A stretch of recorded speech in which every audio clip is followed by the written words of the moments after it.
हुँ, तो आज की क्लास में हम लोग जो एप्लीकेशंस हैं ओडी की जैसे हम जब चैप्टर स्टार्ट किया था, तो लीनियर इक्वेशन इन ऑर्डर 1 और डिग्री 1 पढ़ा था, जिसमें हमने वेरिएबल एंड सेपरेबल मेथड और होमोजेनियस, एग्ज़ैक्ट इक्वेशंस और लीनियर इक्वेशंस जो पढ़ी थी, वो सब यूज़ होंगी यहाँ पे।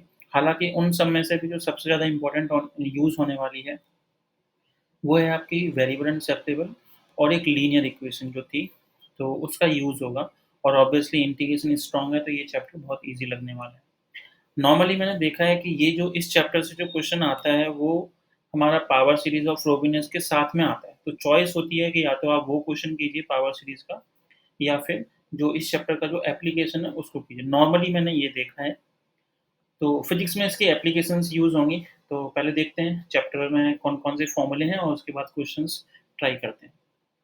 जैसे कि हमारे पास जो सबसे पहले यहाँ पे एप्लीकेशंस हैं जैसे कि ओडी की, तो पहले देखेंगे first order ODE in physics कि कौन-कौन सी यूज़ होने वाली हैं। तो सबसे पहला है हीटिंग एंड कूलिंग मॉडल। सबसे ज़्यादा क्वेश्चन अगर आता है तो वो इस टॉपिक से आता है।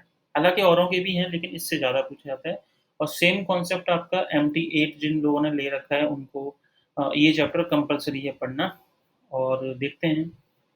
तो हीटिंग एंड कूलिंग मॉडल में क्या है देखिए यहाँ पे जो कैपिटल टी है ये टेम्परेचर को रिप्रेजेंट कर रहा है और जो स्मॉल टी है वो टाइम को रिप्रेजेंट कर रहा है। तो इसको न्यूटन्स कूलिंग मेथड भी बोलते हैं। तो डी टी यानी कि जैसे मान लीजिए सराउंडिंग जो है हमारे आसपास का जो एटमॉस्फेयर है उसमें अगर हम चाय का कप रखें तो चाय के कप का जो टेम्परेचर होगा वो पहले ज़्यादा होगा और फिर सराउंडिंग के टेम्परेचर के बराबर हो जाएगा कब मतलब हाई हीट से लो की ओर हीट ट्रांसफ़र होगी और एक पर्टिकुलर टाइम ऐसा आएगा जहाँ पे दोनों का टेम्परेचर सेम हो जाएगा। तो जो रेट है टेम्परेचर गिरने का वहाँ पे सिस्टम का और सराउंडिंग की तरफ, तो वो किस रेट से गिर रहा होगा, उसका यहाँ पे ये मॉडल दिया था न्यूटन ने कि डीटी अपॉन डीटी यानी कि टेम्परेचर ग्रेडिएंट है विद रिस्पेक्ट टू टाइम, तो इज़ इक्वल टू के यानी कि कांस्टेंट है, डायरेक्टली क्वेश्चन जो साइन हटा के लगाते हैं, टी नॉट माइनस टी। ये जो टी है वो टेम्परेचर सिस्टम के टेम्परेचर को रिप्रेजेंट करेगा कि चेंज हो रहा है और टी नॉट जो है सराउंडिंग का टेम्परेचर और हम यहाँ एज्यूम कर रहे हैं कि सराउंडिंग का टेम्परेचर बार-बार चेंज नहीं हो रहा है, कांस्टेंट है, तो वो आपको क्वेश्चन में गिवन होगा और ये टी की वैल्यू चेंज होगी ऑब्वियसली टाइम के हिसाब से, तो वो देखेंगे। और प्लस यहाँ पे एचटी है, ये एचटी बताता है कि एक्स्ट्रा हीट अगर आप मान लीजिए गरम कर रहे हैं उसको साथ-साथ। हालाँकि ये क्वेश्चन में एब्सेंट होती है, मोस्टली क्वेश्चंस में ये एब्सेंट होती है। देखते हैं यहाँ पे कौन क्या रिप्रेजेंट कर रहा है, हालाँकि मैं बता चुका हूँ। कैपिटल टी जो है वो टेम्परेचर ऑफ सिस्टम को रिप्रेजेंट कर रहा है। टी नॉट जो है वो सराउंडिंग के टेम्परेचर को रिप्रेजेंट कर रहा है। एच जो है वो एक्सटर्नल हीट और के जो है वो ऑब्वियसली प्रोपोर्शनलिटी कांस्टेंट है। तो शुरू में मैं जो फॉर्मूले यूज़ होने वाले हैं वो मैं बता रहा हूँ। फिर क्वेश्चन में कैसे यूज़ करेंगे वो अभी थोड़ी देर में डिस्कस करेंगे। नेक्स्ट है न्यूटोनियन मैकेनिक्स, मतलब फिजिक्स में जिस तरह से यूज़ होता है कि मान लीजिए कि हम हेलीकॉप्टर या ऊपर से किसी एक टुकड़े को, किसी एक ऐसे ऑब्जेक्ट को जिसका मास m है उसको नीचे की ओर फेंक रहे हैं या वो गिर रहा है, तो एयर में भी एक रेजिस्टेंस होता है। तो उस हिसाब से जो ग्रेविटी है वो तो उस ऑब्जेक्ट को कहाँ खींच रही है, नीचे की ओर। अभी जब क्वेश्चन करेंगे तो वहाँ और डिटेल में बताऊँगा। जैसे ये ऑब्जेक्ट था, इसका मास कितना है m, तो ग्रेविटी की वजह से ये ऑब्जेक्ट तो नीचे की ओर जा रहा है, लेकिन जो बीच में एयर है, ये क्या करेगी यहाँ पे इस ऑब्जेक्ट को ऊपर की ओर फेंकने की कोशिश करेगी। मतलब एक रेजिस्टेंस के तौर पे काम करेगी।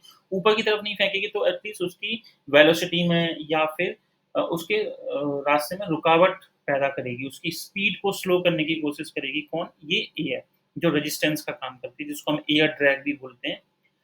तो वो वेलोसिटी के डायरेक्टली प्रोपोर्शनल होती है, तो यानी कि केबी। तो ऑब्वियसली एमजी वेट से वो नीचे की ओर जा रहा है, तो केबी फोर्स से वो ऊपर की ओर धकेल रहा है। लेकिन क्योंकि ग्रेविटी वाली फोर्स ज़्यादा है, तो ऑब्वियसली वो नीचे की ओर जाएगा। तो टोटल इसमें फोर्स कितनी लग रही है? देखिए एमजी फोर्स लग रही थी नीचे की ओर और केबी फोर्स लग रही है एयर ड्रैग। तो टोटल फोर्स कितनी हो जाएगी? F is equal to mg minus K B. बाकी जब हम अभी क्वेश्चन करेंगे तो और डिटेल में समझ आएगा आपको। चलिए आगे देखते हैं। तो यहाँ मैं बता देता हूँ स्मॉल m ऑब्वियसली क्या है, आपके पास जो ऑब्जेक्ट आपने ऊपर से ड्रॉप किया है उसका मास है। केबी क्या है? वेलोसिटी डिपेंडेंट फोर्स, जिसकी वजह से क्या एयर रेजिस्टेंस जिसको हम बोल सकते हैं। और जी क्या है यहाँ पे? आपका ग्रेविटेशनल एक्सेलरेशन ऑन अर्थ। चलिए देखते हैं। नेक्स्ट है हमारा, मान लीजिए Newton's universal law of gravitation सबने पढ़ा होगा, 9th में ही स्टार्टिंग में बताया जाता है। तो वो है F इज़ इक्वल टू, मान लीजिए जैसे सन का मास कैपिटल M है और किसी प्लेनेट का, मान लीजिए अर्थ का ही मान लेता हूँ, वो स्मॉल m है, तो उनके बीच में मैं ये एज़ एन एग्ज़ाम्पल दे रहा हूँ, वैसे ये कोई भी अगर 2 ऑब्जेक्ट हैं उनके बीच में डिस्टेंस r है, तो जो फ़ोर्स लगेगी वो F is equal to GMM upon में r स्क्वायर। यहाँ पे ये माइनस नहीं है, ये प्लस का ही साइन है। मैं हटा ही देता हूँ, साइन कन्फ्यूज़न क्रिएट करेगा इसलिए। आगे देखते हैं। देखिए, नेक्स्ट अब हमारे पास जैसे कि सिंपल इलेक्ट्रॉनिक जो इलेक्ट्रिकल सर्किट है, बहुत सारे स्टूडेंट कंफ्यूज होते हैं ये इलेक्ट्रिकल सर्किट में प्रॉब्लम, ऐसा कुछ नहीं है। अभी मैं बता रहा हूँ, बस उतना ही याद रखिए। तो इलेक्ट्रिकल का भी अगर कोई क्वेश्चन आता है तो बहुत ज़्यादा फिजिक्स की ज़रूरत नहीं है, सिंपल है। देखिए, तो वो है हमारे पास LCR सर्किट बोलते हैं इनको। एक होता है इंडक्टर। इंडक्टर में अगर बहुत ज़्यादा फिजिक्स आपको डीप नहीं पता है, कोई बात नहीं, आप इतना याद रख सकते हैं कि ये इंडक्टर का साइन ये है, इसमें जब करंट I फ्लो होता है तो जो इसका वोल्टेज आता है वो L D I upon D T, मतलब वोल्टेज का यहाँ फॉर्मूला है L D I upon D T. ये रेजिस्टेंस का साइन है और रेजिस्टेंस को हम आर से रिप्रेजेंट करते हैं, और अगर उसमें से करंट जब फ्लो होके जाता है आई, तो यहाँ जो वोल्टेज का फॉर्मूला है वो है आई आर। ठीक है, इसी तरह से ये कैपेसिटर है, इसमें जब करंट पास होता है तो यहाँ पे जो वोल्टेज होगा वो कितना होगा, क्यू अपॉन सी। एक बार दोबारा बताता हूँ। देखिए, वोल्टेज ड्रॉप अगर हमें कहाँ निकालना है, रजिस्टेंस पे, तो आई आर। वोल्टेज ड्रॉप अगर इंडक्टर पे निकालना है तो L D I upon D T, और वोल्टेज ड्रॉप अगर कैपेसिटर पर निकालना है तो क्यू अपॉन सी। बस ये 3 फॉर्मूले याद रखने हैं और कुछ नहीं। बाकी ये आपकी मैथ्स की नॉलेज पुराने वाली होनी चाहिए, ठीक है? हाँ, यहाँ पे एक चीज़ और याद रखनी है कि ऑल्सो आई का जो फॉर्मूला होता है यहाँ पे, वो D Q upon D T, मतलब charge with respect to time is equal to current. और इसी तरह से अगर आप आई को अगर डिफरेंशिएट करेंगे एक बार तो ऑब्वियसली क्यू का डिफरेंशिएशन 2 बार हो जाएगा, यानी डी टी क्यू अपॉन में डी टी स्क्वायर। ये बिल्कुल उसी जैसा है जैसे कि आप अगर एक्स को डिफरेंशिएट करते हैं, मतलब डिस्प्लेसमेंट को अगर डिफरेंशिएट करते हैं D x upon D T, तो क्या बनता है आपके पास, वेलोसिटी। और आप एक बार वेलोसिटी को दोबारा डिफरेंशिएट कर दीजिए, मतलब डी टू एक्स अपॉन में डी टी स्क्वायर, तो वो क्या बन जाता है, एक्सेलेरेशन। सेम उसी तरह से है कि यहाँ पे क्यू बेसिक है डिस्प्लेसमेंट की तरह, उसको आप जब एक बार डिफरेंशिएट करेंगे तो आई बनेगा, और 2 बार डिफरेंशिएट करेंगे तो D I upon D T. चलिए अब आगे बढ़ते हैं कि हाँ, मैं ये बता रहा था कि अगर मान लीजिए कोई एक ऐसा सर्किट है जिसमें ये तीनों लगे हुए हैं, ये इंडक्टर भी, आर मतलब रेजिस्टेंस भी, और सी भी, तो तीनों के वोल्टेज को, जैसे मैं एक फिगर बना के दिखाता हूँ। सपोज मैंने यहाँ पे ये इंडक्टर भी ऐड कर दिया है, और इसमें ये रेजिस्टेंस भी ऐड है, और ये कैपेसिटर भी ऐड है, और इसको मैंने किसी एक्सटर्नल फोर्स से या बैटरी से, पावर से कनेक्ट कर रखा है। तो जो भी यहाँ कनेक्ट कर रखा है, जैसे सपोज यहाँ जो भी हम पावर दे रहे हैं, जैसे कि ई, टोटल जो वोल्टेज दे रहे हैं वो ई दे रहे हैं, तो यहाँ का फॉर्मूला क्या था, अभी बताया था, एल डी आई अपॉन में डी टी, इंडक्टर पे जो वोल्टेज होता है। ऐसे रेजिस्टेंस पे कितना होता है, आई आर। कैपेसिटेंस पे कितना होता है, क्यू अपॉन सी। तो ऑब्वियसली अगर ये इक्विलिब्रियम की पोजीशन है तो ये तीनों का सम किसके बराबर होगा, ई के। तो इसी तरह से आपका ये डिफरेंशियल इक्वेशन जनरेट होता है। तो बहुत ज़्यादा ऐसा भी नहीं है कि फॉर्मूला ड्राइव करना पड़ा या कुछ, बस याद रखिए कि एलसीआर जब तीनों सर्किट जुड़े हुए हैं तो इज इक्वल टू इस ई के, और अगर ये ई क्वेश्चन में नहीं दिया गया है तो इज इक्वल टू 0। चलिए इस इक्वेशन को पहले देखते हैं। तो मैंने इसको जब यहाँ पे लिखेंगे तो जैसा भी समझाया उस हिसाब से क्या आना चाहिए कि L D I upon D T plus ये इंडक्टर का वोल्टेज हो गया, फिर प्लस आर आई मतलब रजिस्टेंस पे जो वोल्टेज था वो, और कैपेसिटर पे था तो वो Q upon C is equal to E. तो बस यही आपकी इक्वेशन होती है।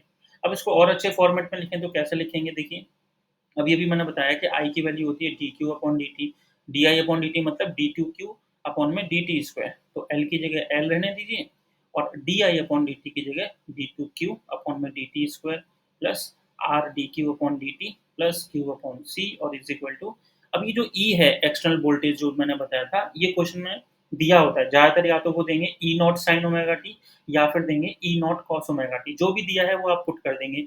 नहीं दिया है तो इस जगह हम 0 लिख देंगे, वो क्वेश्चन पढ़ने पे पता लगेगा कि इस राइट हैंड साइड में हमें क्या लिखना है, ठीक है? आगे बढ़ते हैं। तो इसके बाद तो इसकी एप्लीकेशन स्टार्ट हो जाएंगी। मैं एक बार इतना दोबारा से रिवाइज करा देता हूँ कि मैंने अभी क्या पढ़ाया है। सबसे पहले हमारे जो सिलेबस में आता है हीटिंग एंड कूलिंग मॉडल का एक क्वेश्चन, जिसमें आपको कहा जाएगा कि कोई एक ऑब्जेक्ट है जिसका कोई एक पर्टिकुलर टेम्परेचर किसी पर्टिकुलर टाइम पे था। फिर 1 घंटे बाद उसका टेम्परेचर इतना हो गया और सराउंडिंग का टेम्परेचर गिवन होगा। तो वो आपको टर्म्स पूछ सकते हैं कि मान लीजिए कि इसका टेम्परेचर 40 डिग्री सेंटीग्रेड कब हो जाएगा, टाइम पूछेंगे या फिर टाइम दे देंगे और कहेंगे बताइए 2 घंटे बाद इसका क्या टेम्परेचर होगा। तो ऐसे क्वेश्चन आते हैं तो वो हीटिंग एंड कूलिंग मॉडल या न्यूटन मॉडल से सॉल्व होंगे, या इसको न्यूटन कूलिंग मेथड भी बोलते हैं। तो जो फॉर्मूला कहता है dt upon dt temperature with respect to time is equal to k T naught minus T. यहाँ पे टी नॉट जो है सराउंडिंग टेम्परेचर है, के प्रोपोर्शनलिटी कांस्टेंट है, और कैपिटल टी जो है वो सिस्टम का टेम्परेचर है, प्लस एच टी। जैसे मैंने कहा है कि नॉर्मली आपके सिलेबस में मैंने देखा नहीं है अभी तक कोई क्वेश्चन जिसमें इस एच टी की वैल्यू दी गई हो। हालांकि अगर कोई क्वेश्चन ऐसा आता है कि उसमें एक्सटर्नल हीट प्रोवाइड करें तो आप जरूर जो भी वैल्यू दे रखी हो वो यहाँ लिखिए, अदरवाइज हम इसकी जगह जीरो लिखेंगे। चलिए, फिर बताया मैंने कि मान लीजिए कि कोई एक एम मास का ऑब्जेक्ट है जो कि ऊपर से नीचे की ओर ड्रॉप किया गया है, तो ऑब्वियसली वो एम जी फोर्स से नीचे की ओर गिर रहा है। लेकिन उसमें जो बीच में जो एयर है वो एक रेजिस्टेंस क्रिएट कर रही है और जिससे उसकी वेलोसिटी कम हो रही है, तो टोटल जो फोर्स इस पर लगेगी वो कितनी होगी, एम जी माइनस के बी। इसी तरह से अगर कोई कोई भी दो अलग अलग ऑब्जेक्ट हैं और जिसमें से एक का मास कैपिटल एम है, दूसरे का मास स्मॉल एम है और उनके बीच में डिस्टेंस आर है, तो वहाँ जो फोर्स लगेगी वो न्यूटन लॉ ऑफ यूनिवर्सल जो लॉ था वो था कि F is equal to G M M upon में आर स्क्वायर। नेक्स्ट आते हैं, अगर इलेक्ट्रिकल सर्किट होते हैं तो तीन चीज़ें हैं, एल सी आर या एल आर सी पढ़िए, जैसे कि इंडक्टर, रेजिस्टेंस और कैपेसिटर। अगर इंडक्टर पर वोल्टेज देखना है तो उसका फॉर्मूला है L D I upon D T, resistance पे आई आर और कैपेसिटेंस पे है क्यू अपॉन सी। तीनों को ऐड कर दीजिए और इज इक्वल टू में जो भी उन्होंने एक्सटर्नल वोल्टेज लगा रखा हो पावर बैटरी उसके इक्वल पुट कर दीजिए, नहीं दे रखा है तो इक्वल टू जीरो। तो मैंने यहाँ तीनों को ऐड किया और इज इक्वल टू ई लिखा। फिर मैंने यहाँ पे बताया जैसे डिस्प्लेसमेंट को हम डिफ्रेंशिएट करते हैं तो वेलोसिटी बनती है, वेलोसिटी को डिफ्रेंशिएट करते हैं तो एक्सेलरेशन बनता है। सिमिलरली यहाँ पे जब चार्ज को डिफ्रेंशिएट करते हैं तो आई बनेगा, और आई को एक बार और डिफ्रेंशिएट करेंगे तो इसका नाम नहीं है लेकिन D I upon D T आप याद रखिए। तो यहाँ पे ये मैंने वैल्यू पुट कर दी दोबारा से। फिर बताया है कि ई की वैल्यू अगर आपको क्वेश्चन में दी गई है तो वो यहाँ लिख दीजिए, otherwise E not sine omega T E not, ये क्वेश्चन में गिवन होगा, नहीं गिवन है तो जीरो लिखना है। चलिए अब आते हैं हम अपने पहले क्वेश्चन पे कि एग्जाम में क्वेश्चन कैसा पूछा जाता है। क्वेश्चन कुछ इस तरह से है यहाँ पे कि steel casting at a temperature of 20 degree centigrade. ठीक है, मतलब जो भी ये स्टील का कोई भी एक बॉडी है उसको हमने कहाँ पे, उसका टेम्परेचर कितना है 20 degree centigrade, is put into an oven. तो देखिए यहाँ पे जो ओवन है ना वो इसके लिए क्या बन जाएगा, सराउंडिंग। ठीक है, तो जो ये और ये बॉडी है आपकी, तो इस बॉडी को जब हमने ओवन में रखा तो ओवन का टेम्परेचर देखिए कितना है 200, यानी कि ये सराउंडिंग का टेम्परेचर है और ये सिस्टम का है। फिर 1 मिनट लेटर, 1 मिनट के बाद देखा the temperature of the casting is 30 degree centigrade. देखिए पहले कितना था उसका टेम्परेचर 20 डिग्री सेंटीग्रेड, तो ऑब्वियसली जब हम उसको ओवन में रख रहे हैं तो उसका टेम्परेचर इंक्रीज हो जाएगा। तो पहला पार्ट पूछा है कि determine the temperature profile of the casting. Temperature profile का मतलब है यहाँ पे कि किस रेट से वो गिर रहा है टेम्परेचर, वो बताना है, यानी कि कैपिटल टी और स्मॉल टी के बीच में रिलेशन बताना है। इस चीज़ का ध्यान रखना है, टेम्परेचर प्रोफाइल मतलब कैपिटल टी मतलब टेम्परेचर और स्मॉल टी मतलब टाइम, तो उनके बीच में क्या रिलेशन है वो बताना है ऑफ द कास्टिंग। और सेकंड पार्ट में पूछा है how long will it take the temperature of the casting to reach 190 degree centigrade. तो ये मैंने आपको इंट्रोडक्शन में ही बताया था कि ऐसे क्वेश्चन में वो आपको एक पर्टिकुलर टेम्परेचर देंगे और कहेंगे टाइम बताइए, या फिर टाइम दे देंगे और कहेंगे वो पर्टिकुलर टेम्परेचर बताइए। तो बहुत ईजी क्वेश्चन होते हैं। देखिए सबसे पहले इस क्वेश्चन को देखिए, क्वेश्चन को पढ़ने के बाद में कि क्या क्या आपको गिवन है। तो टी नॉट यानी कि सराउंडिंग का टेम्परेचर, जो मैंने आपको क्वेश्चन समझाते टाइम पे बताया था कि आप इस ऑब्जेक्ट को एक ओवन में रख रहे हैं तो ओवन यहाँ पे एक सराउंडिंग का काम करेगा, तो टी नॉट की वैल्यू हो गई 200 डिग्री सेंटीग्रेड। अब देखिए सिस्टम जो है उसका टेम्परेचर चेंज हो रहा है बार-बार, यानी कि बॉडी का टेम्परेचर चेंज हो रहा है, यानी कि 20 डिग्री सेंटीग्रेड, फिर 1 मिनट बाद 30 डिग्री सेंटीग्रेड, फिर कह रहा है कि कितनी देर बाद इसका 190 हो जाएगा इस हिसाब से। तो यहाँ पे टी आई यानी कि आई फॉर इनिशियल से रिप्रेजेंट कीजिए, या फिर T1, T2, T3 वो आपकी चॉइस है, जिससे भी रिप्रेजेंट करना चाहें आप उससे कर सकते हैं। तो मैंने यहाँ पे टी इनिशियल और टी फाइनल से रिप्रेजेंट किया है। और इसी तरह से देखिए 20 डिग्री सेंटीग्रेड तो शुरुआत में था, तो इसलिए small T initially is equal to 0, और जब 1 मिनट बाद देखा तो TF is equal to 1 minute से। तो वो चॉइस है आपकी टी1, टी2, टी3, इससे भी डिपेंड कर सकते हैं या इनिशियल और फाइनल से भी। तो हमें क्या-क्या फाइंड फाइंड करना है? सबसे पहले बताना है कि कैपिटल टी और स्मॉल टी के बीच में रिलेशन क्या है, ठीक है? प्रोफाइल उसका बताना है। और सेकंड पार्ट में बताना है कि फाइंड स्मॉल टी यानी कि टाइम जब उसका सिस्टम का टेम्परेचर 190 डिग्री सेंटीग्रेड हो चुका है। चलिए, तो हमारे पास जो मॉडल है using heating and cooling model या न्यूटन मॉडल, वो क्या कहता है? फॉर्मूला क्या था कि DT upon small D is equal to K, यही फॉर्मूला था। अब देखिए इस क्वेश्चन में कहीं भी हीट नहीं दी गई है, एक्सटर्नल हीट, तो हम यहाँ पे इसको 0 लिखेंगे। तो यहाँ पे नेक्स्ट लाइन में मैंने के लिखा, फिर टी नॉट यानी कि सराउंडिंग टेम्परेचर माइनस बॉडी का टेम्परेचर प्लस 0, उसको प्रॉपर लिखा। अब देखिए जैसे मैंने आपको बताया था कि हम लोग एप्लीकेशन पढ़ रहे हैं, तो यहाँ पे एक वेरिएबल सेपरेबल मेथड और दूसरा लीनियर इक्वेशन बहुत यूज़ होने वाला है। तो अभी तो खैर वेरिएबल सेपरेबल यूज़ होगा। तो मैंने यहाँ पे कैपिटल टी और स्मॉल जो टी है वो एक वेरिएबल है एक्स और वाई की तरह। तो स्मॉल ये जो dt है और ये 200 माइनस टी है, इसको लेफ्ट साइड में लेके आए और स्मॉल dt को राइट साइड में। तो वेरिएबल सेपरेट हो गए, कैपिटल टी के वेरिएबल एक तरफ है, स्मॉल टी के वेरिएबल एक तरफ है। इसके बाद आपको इंटीग्रेशन करना आना चाहिए, वो यहाँ नहीं सिखा पाऊँगा मैं। और लिमिट लगाइए, तो देखिए यहाँ पे पहले मैंने इंटीग्रेट किया और यहाँ देखिए जब जब 0 टाइम है, तो यहाँ मैंने शुरू में ही लिखा था कि जब इसका 0 टाइम है, तो उसके कॉरस्पॉन्डिंग टेम्परेचर कितना है 20, और 1 मिनट बाद इसका टेम्परेचर कितना है 30। तो यहाँ पे जब 0 लिखते हैं आप नीचे, तो सामने 20 लिखिए, जब आप ऊपर 1 लिखते हैं तो सामने 30 लिखिए। नॉर्मली इंटीग्रेट कीजिए इसको, इंटीग्रेट करने पे आपके पास k की वैल्यू आ जाएगी। अब होता क्या है, यहाँ प्रॉब्लम क्या है कि आप इग्नू के एग्ज़ाम्स में कैलकुलेटर अलाउड नहीं होता है, एमटी8 वगैरह के पेपर में, लेकिन पीएचई 5 में कैलकुलेटर अलाउड होता है। तो आप लॉग ई 18/17 की वैल्यू साइंटिफिक कैलकुलेटर से इवैल्यूएट कर सकते हैं। और जैसे एमटी8 है उसमें नहीं कर सकते, तो आप के की वैल्यू एज़ इट इज़ लिखिए। लेकिन क्योंकि कैलकुलेटर अलाउड है बीपीएचई 105 के पेपर में, आप इसको सॉल्व कीजिए। तो पुट दिस वैल्यू ऑफ के इन इक्वेशन 1। तो जो भी ये के की वैल्यू निकल के आती है, आप इस वाले जो हमारी मेन डिफरेंशियल इक्वेशन बन के आई थी, उसमें पुट कीजिए। तो जब यहाँ पुट करते हैं, तो इसको आप फिर से नॉर्मली इंटीग्रेट कीजिए, तो माइनस लॉग ई 200 माइनस टी इंटीग्रेट किया है, फिर ये एज इट इज़ इसका इंटीग्रेशन टी प्लस यहाँ पे एक इंटीग्रेशन कांस्टेंट आएगा जिसको मैंने C1 से रिप्रेजेंट किया है। अब यहाँ पे जैसे लॉग ई लगा हुआ है, तो लॉग जब हटाएँगे यहाँ से, तो इस तरह के क्वेश्चन जब होमोजेनियस वगैरह मेथड पढ़ाया था, तो लॉग कैसे हटाते हैं वो सब सिखा चुका हूँ वहाँ पे। तो 200 minus T as it is, और यहाँ ई की पावर में ये पूरा आ जाएगा, तो दोनों नेगेटिव है क्योंकि ये वाला नेगेटिव उधर चला गया है। फिर यहाँ से 200 को राइट साइड भेजिए, तो t is equal to 200 minus E to the power ये, और ये जो माइनस का C1 है उसको मैंने अलग कर दिया है। अब यहाँ से क्योंकि ई टू द पावर माइनस का C1 हो, जैसे ये देखा जाए तो यहाँ ई टू द पावर में ये माइनस C1 है, तो उसको क्योंकि C1 अगर कांस्टेंट है तो e की पावर माइनस C1 भी क्या होगा, कांस्टेंट होगा, तो मैंने उसको नाम दे दिया e और यहाँ पुट कर दिया। आपको क्वेश्चन में पहले ही गिवन था कि जब टाइम 0 है तो कैपिटल T की वैल्यू कितनी थी 20, पुट कर दीजिए जिससे कि हमें ये a की वैल्यू पता लगे। तो जब मैंने पुट किया तो यहाँ से a की वैल्यू 180 आ रही थी, दोबारा से इक्वेशन 2 में पुट कर दीजिए। तो ये है वो रिलेशन कैपिटल T और स्मॉल t के बीच में, यही इसी को हम बोलते हैं टेम्परेचर प्रोफाइल। ठीक है, एक बार दोबारा बताता हूँ मैं, इसको मैंने इंटीग्रेट किया और कैपिटल dt का इंटीग्रेशन t प्लस C1, और इसके बाद में इंटीग्रेशन कांस्टेंट है ये, यहाँ से लॉग हटाया यानी एंटी लॉग लिया, तो t की वैल्यू कितनी मिली, जहाँ पे e to the power minus C1 है, e to the power minus C1 को कोई मैंने पर्टिकुलर एक कांस्टेंट मान लिया, क्योंकि C1 एक कांस्टेंट है तो e की पावर में जो भी आएगा वो भी कांस्टेंट होगा, तो e।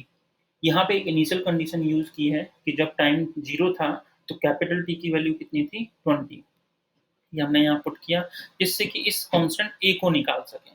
जैसे ही a की वैल्यू आती है वो दोबारा से इस इक्वेशन में पुट कर दीजिए, ये जो रिलेशन मिला है वो आपका टेम्परेचर प्रोफाइल है। सेकंड पार्ट में पूछा गया था कि इस कितने टाइम बाद उस बॉडी का टेम्परेचर 190 डिग्री सेंटीग्रेड हो जाएगा, तो इस T की जगह जो भी टेम्परेचर दिया था जैसे 190 वो आप यहाँ पुट कर दीजिए, तो ये स्मॉल t की वैल्यू आ जाएगी। बिना साइंटिफिक कैलकुलेटर के इसको सॉल्व करना बड़ा इम्पॉसिबल सा है, तो इसलिए ऑब्वियसली साइंटिफिक कैलकुलेटर जरूर लेके जाएँ PHE 5 के पेपर में। तो यहाँ t की वैल्यू जैसे मैंने बताया सेकंड पार्ट करने के लिए कि ये हम प्रीवियस पार्ट से निकाल के लेके आ चुके हैं, उन्होंने पूछा था 190 अगर हो जाए, तो इसको हमने यहाँ 190 लिखा, इसको सॉल्व किया, माइनस से माइनस कैंसिल किया, ई टू द पावर ये, दोनों तरफ लॉग लगाया, ये आएगा और फिर माइनस से माइनस कैंसिल करके टी की जो वैल्यू है 50.61 मिनट्स के आसपास उसकी वैल्यू आएगी, मतलब इतने मिनट बाद उसका टेम्परेचर 190 डिग्री सेंटीग्रेड हो जाएगा। इस तरह के क्वेश्चन आते हैं, बहुत ईजी था। चलिए अब आगे बढ़ते हैं, और जैसा कि मैं बता चुका हूँ कि ये जो क्वेश्चन है पावर सीरीज के साथ में आता है और दोनों में से कोई एक करना होता है, तो आप किसी भी एक पर्टिकुलर चीज़ पे बहुत अच्छे से फोकस कीजिए। पावर सीरीज भी ईज़ी था और ये भी ईज़ी ही है वैसे तो। और जो आपकी प्रैक्टिस या दिमाग एग्ज़ाम में कुछ बच्चे तो ऐसे हो जाते हैं जिनको जो दोनों ही क्वेश्चन आते हैं, तो जो जल्दी से हो जाए, अगर दोनों क्वेश्चन के कंपैरिज़न में अगर देखा जाए कि आपको दोनों क्वेश्चन आ रहे हैं पावर सीरीज़ का भी और ये भी आता है अच्छे से, तो आप इस क्वेश्चन को अटेम्प्ट कीजिए, मतलब इस चैप्टर के क्वेश्चन को, क्योंकि पावर सीरीज़ थोड़ा लेंथी होता है, उसमें टाइम कंज्यूमिंग ज़्यादा है, मार्क्स दोनों में सेम मिलने वाले हैं, तो आप इसको प्रेफ़रेंस दीजिए। जिनकी फिज़िक्स स्ट्रॉन्ग नहीं होती ज़्यादा, उनको डर लगता है, तो ऑब्वियसली पावर सीरीज़ के क्वेश्चन को फोकस बनाइए। चलिए अब देखते हैं आगे, नेक्स्ट क्वेश्चन है, ये हमारे एग्जाम में आया हुआ है। A packet of mass 60 KG is dropped from a helicopter, ठीक है, hovering at a height of 750 metre, इतनी हाइट पे था, तो it falls on the earth under the influence of gravity, obviously a force due to air resistance also acts on the packet opposite to the force of gravity, it is proportional to the packet velocity, ये सब कुछ given है with a proportionality constant के, और जो के की value है वो 60 केजी पर सेकंड है। तो पूछा है determine when the packet will hit the ground, मतलब कितने टाइम बाद वो ग्राउंड पे हिट करेगा। दूसरा पार्ट पूछा है what will be its velocity, जब वो गिरेगा तो ग्राउंड पे हिट होते टाइम पे उसकी वेलोसिटी क्या होगी। ये क्वेश्चन है लेंदी, लेकिन सारा कुछ मैथ है यहाँ पे, फिजिक्स जैसा कुछ बहुत ज़्यादा स्ट्रॉन्ग नहीं लगने वाला है। चलिए इस फिगर को समझते हैं। जैसे यहाँ पे कोई एक हेलीकॉप्टर है, टी इज इक्वल टू कितना है 0, और यहाँ से ये नीचे की ओर गिर रहा है, और मान लीजिए मैं इसको थोड़े एक इंस्टेंट ऑफ टाइम पे मान लेता हूँ कि वो ऑब्जेक्ट गिरते गिरते यहाँ बीच में है, ठीक है। तो इस पे पहली तो फोर्स कौन सी लग रही है, F1 mg यानी ग्रेविटी की वजह से, और ये जो F2 फोर्स है जो मैंने रेजिस्टेंस इंट्रोडक्शन में ही समझा दिया था कि एयर रेजिस्टेंस की वजह से जो एयर होगी वो उसको ऊपर की ओर धकेलेगी, तो kV फोर्स लग रही है। तो टोटल फोर्स कितनी है इस ऑब्जेक्ट पे, ये सब मैं अभी बता चुका हूँ। तो net force acting on the object is F is equal to mg minus kb, बस फिजिक्स का जो लगना था वो ये था, बस ये फॉर्मूला, और इसके अलावा कुछ फिजिक्स नहीं लगने वाली, सारा कुछ मैथ है। देखते हैं, तो F is equal to M A formula पता है, mg माइनस kb, m का डिवाइड कर दीजिए, तो अभी नहीं, एक स्टेप बाद a की वैल्यू क्या होती है db अपॉन dt, फिर mg माइनस kb, अब m का डिवाइड कर दीजिए, तो db upon dt plus k upon m b is equal to g। अब जिन लोगों को अच्छे से प्रैक्टिस की है, जिन लोगों ने पहले चैप्टर की, तो उनको दिखाई दे गया होगा कि ये जो है ये तो D Y upon D X plus P Y is equal to Q की फॉर्म है। आपको याद होगा मैंने बताया था कि यहाँ y है तो यहाँ y होना चाहिए, और ये जो p और q है या तो वो कांस्टेंट होने चाहिए या फंक्शन ऑफ x होने चाहिए, तो वही तो हो रहा है यहाँ पे। यहाँ देखिए v है, यहाँ भी b है, और ये जो दोनों हैं वो आपके या तो मैंने क्या बोला है फंक्शन ऑफ t होने चाहिए या कांस्टेंट, तो ये दोनों ही क्या है, कांस्टेंट है। तो ये किसका रूल फॉलो कर रहे हैं, एक लीनियर इक्वेशन की फॉर्म, और इस तरह की इक्वेशंस को कैसे सॉल्व करते थे वो हम लोग पहले पढ़ चुके हैं, और वो याद भी होना चाहिए आप लोगों को। तो वहाँ इंटीग्रेटिंग फैक्टर निकालते थे, क्या होता था, integrating factor is equal to E to the power P D X. तो p कौन है, y का कोफिशिएंट, तो यहाँ v का कोफिशिएंट कौन है, k अपॉन m, तो E to the power integration k upon m dt, फिर उसका जनरल सॉल्यूशन निकालते थे। तो उम्मीद रखता हूँ कि ये सब आपको आता होगा पहले की क्लासेस में पढ़ के, तो मैंने ये सब पीडीएफ में नहीं लिखा है, और कि ये कैसे लिखा है, मैंने डायरेक्ट उसका सॉल्यूशन लिखा है।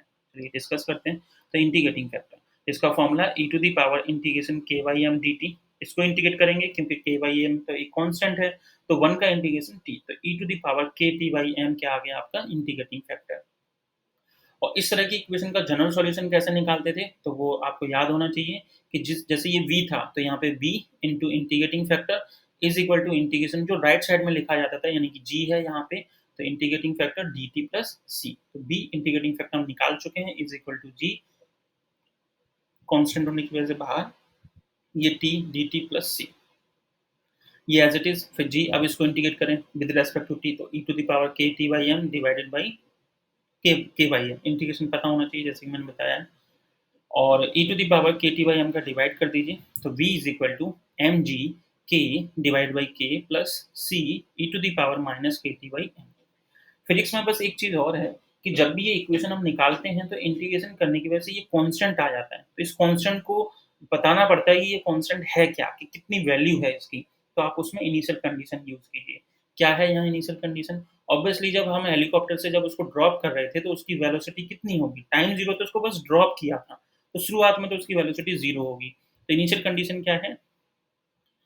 कि जब टाइम 0 था तो b की वेलोसिटी मतलब वेलोसिटी जो है वो 0 है। तो इस इक्वेशन में पुट कर दीजिए ताकि ये c की वैल्यू निकल के आ सके। जैसे कि प्रीवियस क्वेश्चन में आपको याद होगा हमने a की वैल्यू निकाली थी, कैपिटल A, जो कि e to the power minus C1 था। तो उसी तरह से यहाँ पे इस c की वैल्यू निकालने के लिए हमने ये इनिशियल कंडीशन पुट की, तो c की वैल्यू आती है -mg/k। इसको यहाँ पुट कर दीजिए, तो ये आपका एक तरह से वेलोसिटी का प्रोफाइल आ गया, ठीक है?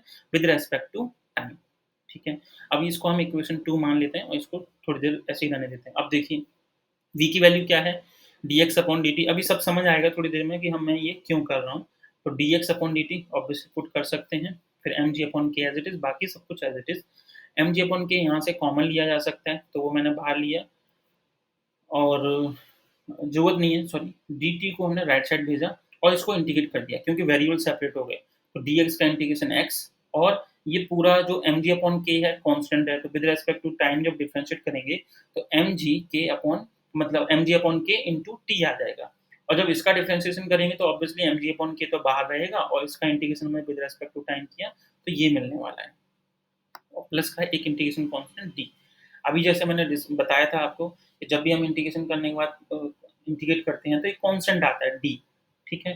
तो जो d की वैल्यू निकालनी पड़ेगी। तो यहाँ पे भी जब हेलीकॉप्टर से हमने उसको ड्रॉप किया था तो जब टाइम 0 था मतलब इनिशियली, तो जब टाइम 0 होगा तो x भी 0 रही होगी, डिस्प्लेसमेंट मतलब। तो यहाँ पे हमने पुट किया सारी वैल्यूज़, पुट करने के बाद में ये d की वैल्यू आ गई।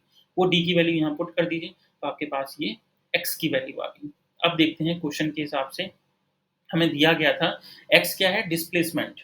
तो क्वेश्चन में कहा गया था कि 750 मीटर हाइट से ड्रॉप किया गया है, तो वो x हो गया आपका। g की वैल्यू 9.81 आप ले सकते हैं अगर नहीं दी गई है तो। k की वैल्यू क्वेश्चन में गिवन थी और मास भी गिवन था। ये सारी वैल्यू जब मैंने यहाँ पुट की तो कितनी वैल्यू आ रही है? ये।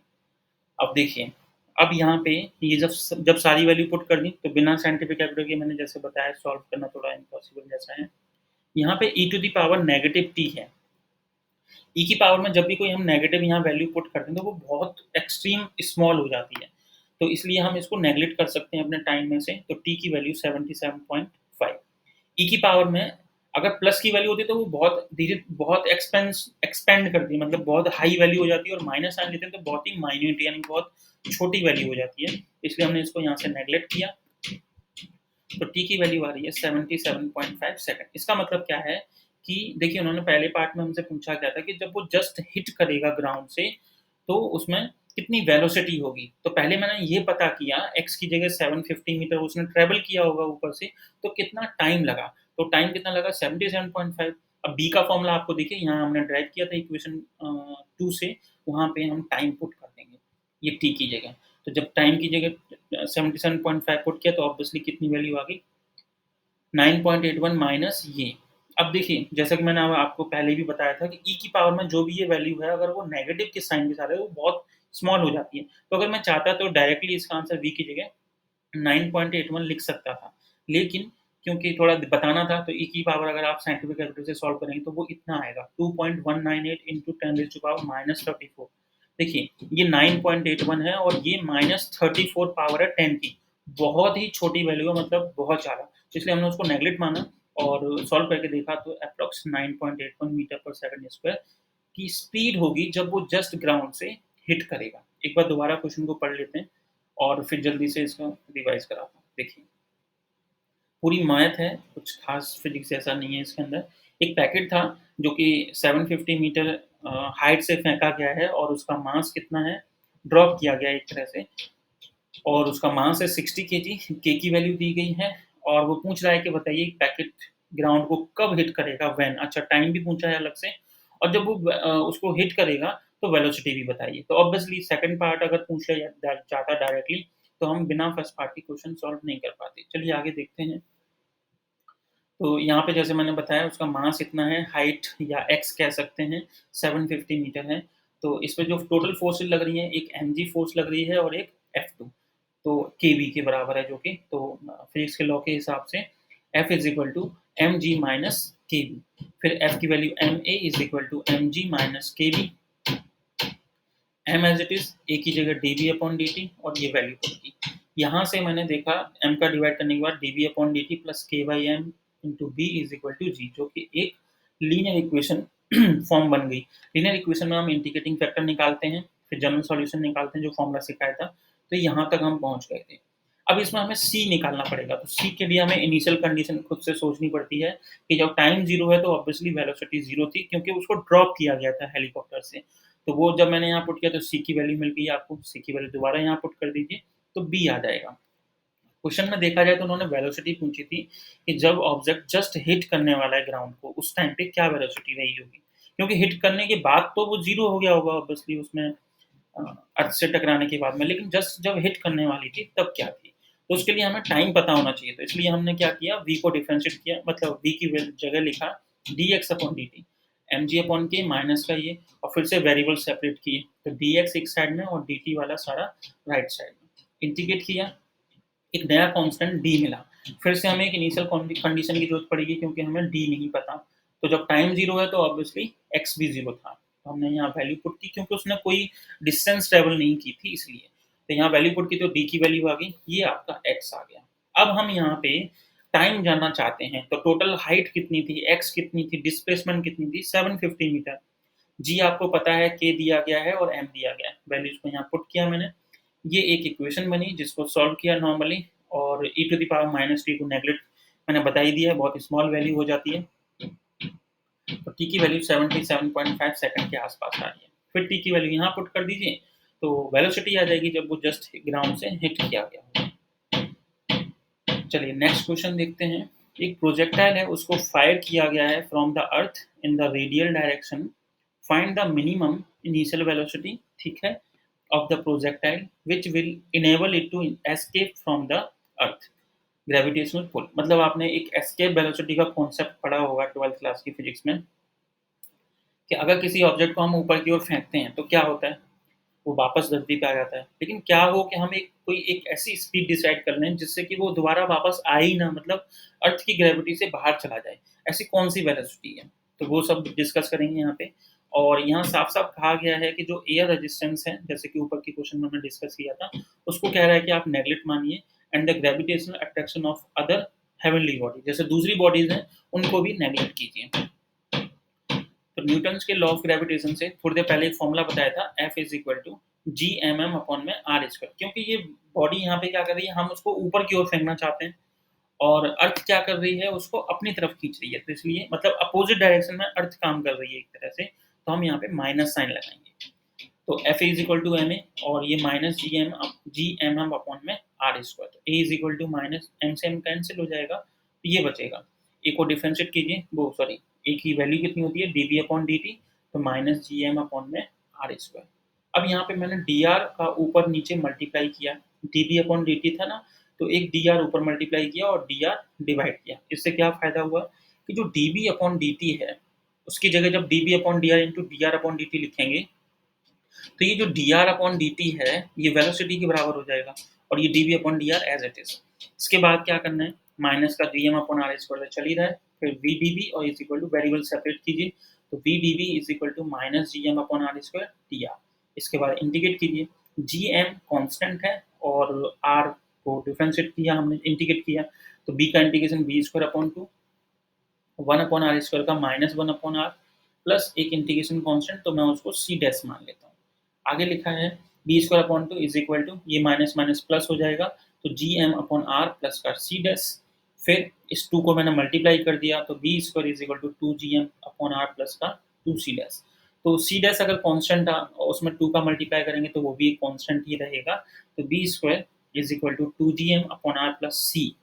और अब इस सी की वैल्यू निकालनी है, तो initial speed of the projectile, तो हम जैसे अर्थ पे खड़े हैं तो उसकी आर की वैल्यू तो कैपिटल आर हो गई, अर्थ की रेडियस, या जिस भी प्लेनेट पे खड़े हैं उसकी रेडियस, और वो जो इनिशियल वेलोसिटी है मैं उसको वी नॉट से मान रहा हूँ। तो यहाँ पे जब पुट करेंगे तो V not square is equal to 2gm upon are plus का सी। तो इस तरह से हम इस कांस्टेंट की वैल्यू निकाल सकते हैं, जो कि आ रही है b not square minus 2gm upon r. इसको यहाँ पहले इक्वेशन में पुट कर दीजिए, तो ये आ गया। अब यहाँ से थोड़ा फिजिक्स की टर्म्स कुछ हैं वो समझते हैं। B square is equal to 2gm upon are plus v not square minus का 2gm अपॉन में आर। अब यहाँ पे मेन चीज है कि ये तो पॉजिटिव ही रहने वाला है। देखिए इस साइड में क्या है, v का स्क्वायर है, तो ये चीज तो पॉजिटिव ही है, कोई प्रॉब्लम नहीं है। जी भी पॉजिटिव होता है, एम भी पॉजिटिव और आर भी पॉजिटिव। तो यहाँ पे जब आप अंडर रूट लगाएंगे तो प्रॉब्लम कौन क्रिएट कर सकता है? ये पहली टर्म तो प्रॉब्लम क्रिएट कर ही नहीं सकती क्योंकि पॉजिटिव है, लेकिन हो सकता है कि ये दोनों टर्म मिलके प्रॉब्लम क्रिएट कर दें। प्रॉब्लम क्रिएट करने का मतलब है जब आप यहाँ से स्क्वायर लगाएंगे और यहाँ अंडर रूट आएगा, जब यहाँ अंडर रूट लगाएँगे तो हो सकता है कि पूरे की वैल्यू नेगेटिव आ जाए। अंडर रूट के अंदर नेगेटिव वैल्यू मतलब इमेजिनरी वैल्यू, जो कि रियल लाइफ में पॉसिबल नहीं है, रियल प्रैक्टिकल वैल्यूज़ में। तो क्या करना पड़ेगा हमें? तो इस चीज़ के बारे में तो श्योर हैं हम कि ये चीज़ पॉज़िटिव है। अब बस इस चीज़ को देखना है कि ये हमेशा पॉज़िटिव रहने वाली है कि नहीं। तो देखिए, अगर ये कभी भी पॉज़िटिव आई तो इसका मतलब है कि वो ऑब्जेक्ट अर्थ से बाहर चला जाएगा। और अगर ये नेगेटिव आई मतलब अंडर रूट के अंदर नेगेटिव आ गया, मतलब b का square is equal to under root of something negative. इसका मतलब है कि वो जो ऑब्जेक्ट है वो बाहर नहीं जाएगा, जितनी भी स्पीड से आप फेंकेंगे वो वापस अर्थ पे वापस आ जाएगा। तो यही चीज़ है यहाँ पे कि अगर आपको ऑब्जेक्ट को बाहर फेंकना है तो ये जो b स्क्वायर है वो पॉजिटिव होना चाहिए, मतलब इसके अंदर की सारी वैल्यू, अंडर रूट के अंदर की वैल्यू पॉजिटिव होनी चाहिए। अगर नेगेटिव आती है तो वो ऑब्जेक्ट अर्थ पे ही रहेगा। मैंने यहाँ लिखा है कि in order that the projectile escape from the earth, मान लीजिए कि वो अर्थ से बाहर चला गया, तो अगर अर्थ से बाहर भेजना है तो ये चीज़ कैसी आनी चाहिए? Real value. तो यहाँ पे जैसे मैंने बताया 2gm अपॉन में ये वाला जो आ रहा है ये तो श्योरली पॉजिटिव है, तो इसको पॉजिटिव होना पड़ेगा। तो इसको पॉजिटिव होने के लिए b not square minus 2gm upon r को क्या होना पड़ेगा? ग्रेटर देन 0, यानी कि इस चीज़ को ग्रेटर देन इक्वल टू 0 होना चाहिए। चलिए अब इसको समझ लेते हैं। मान लीजिए कि हम जो ये एस्केप वेलोसिटी निकाल रहे हैं, वो अर्थ पे खड़े होके निकाल रहे हैं। तो अर्थ के हिसाब से यहाँ पे मास पुट कीजिए और ये आर पुट कीजिए, ये आपकी वी की वैल्यू निकल के आ जाएगी। यहाँ मैंने ये सब चीज़ें जो अभी बताई हैं वो एक्सप्लेन कर रखी हैं कि फॉर इफ अगर ये मान लीजिए वैल्यू लेस देन 0 हो जाती है तो क्या हो जाएगा? Then there will be a value of small r for which b is equal to 0। In such a situation the projectile would stop, मतलब वो स्टॉप हो जाएगा और अर्थ पे वापस आ जाएगा।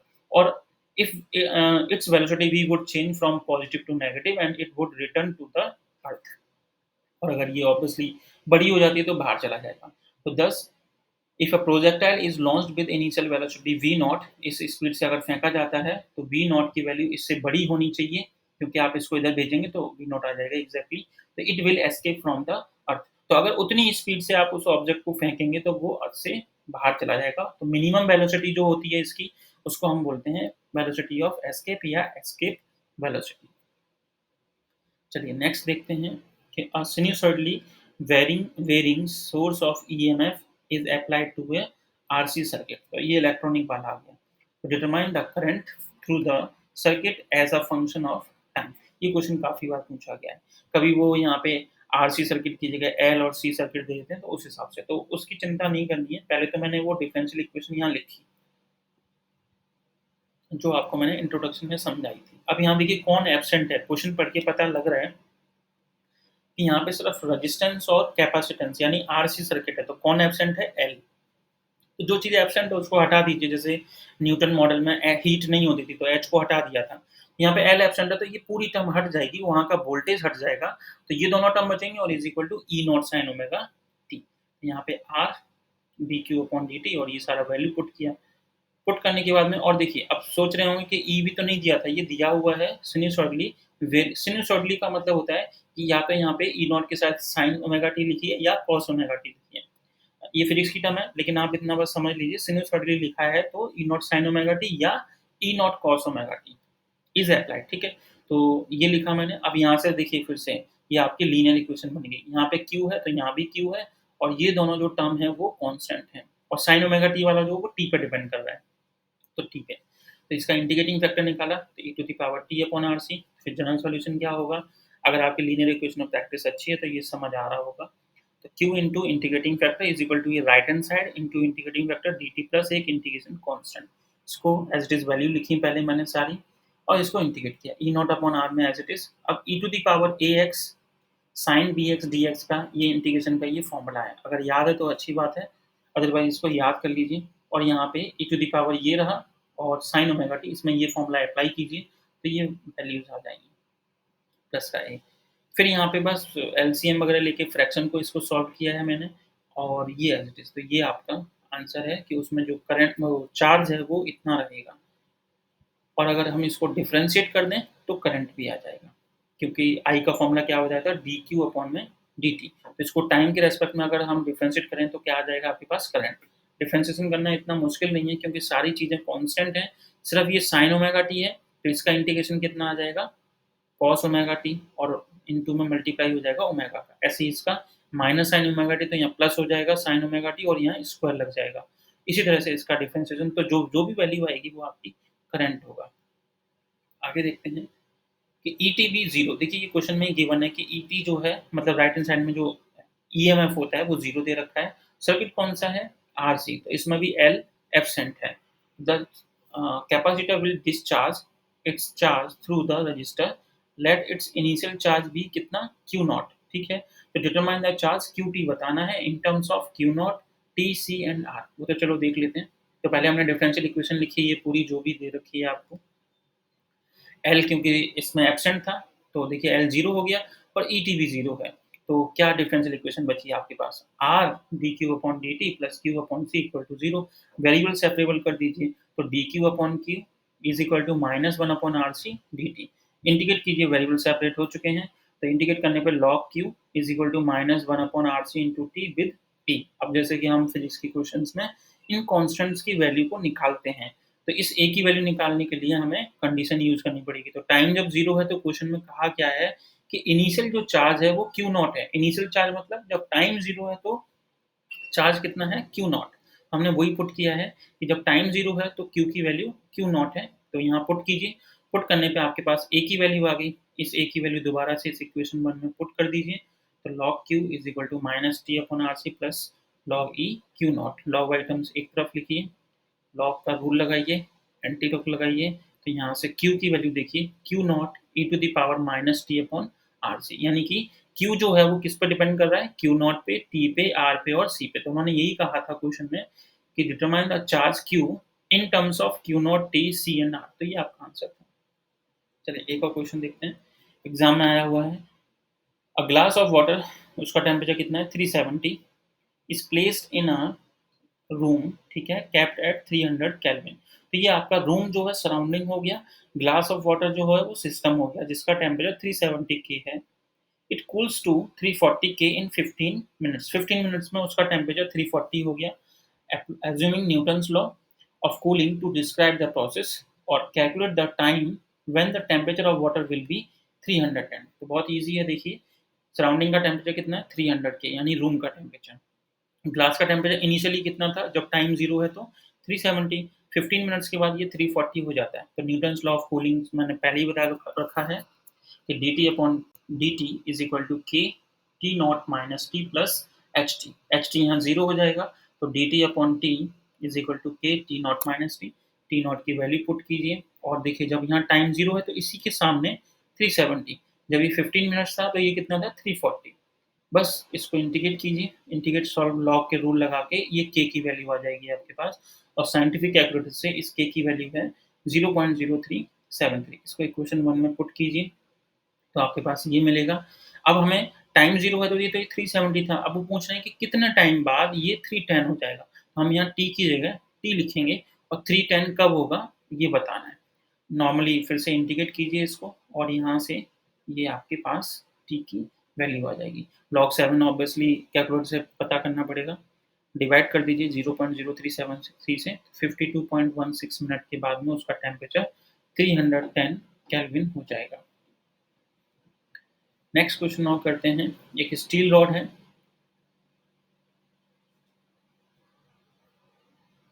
हाँ ये क्वेश्चन रिपीट हो गया है, ये मैंने 2 बार कर दिया है।